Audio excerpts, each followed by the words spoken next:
In this video, you'll learn how to apply materials to your parts in Onshape and analyzing key mass properties like weight, volume, and surface areas. Let's get started. You've now entered your Onshape document. For this demonstration, we have a sample model ready. Okay, to assign material, right-click the part name in the part list and select Assign Material.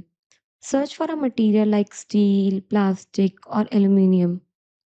Once you're done, then click the green check mark to apply. This material data is now linked to your part and used for accurate mass calculation. Now let's check the part's physical data. Click the mass property button in the right side toolbar. The dialog box appears. Now select the part. You'll see mass based on assigned material, volume, surface area. This value helps you to verify your design meets weight requirements, material constraints, or balance needs.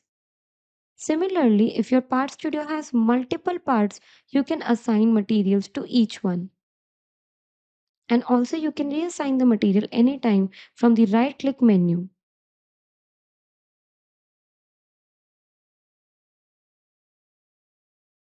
And that's how you apply materials and check mass properties in Onshape. If you learned something new, be sure to like, subscribe, and let us know what you want to explore next in Onshape. Thank you.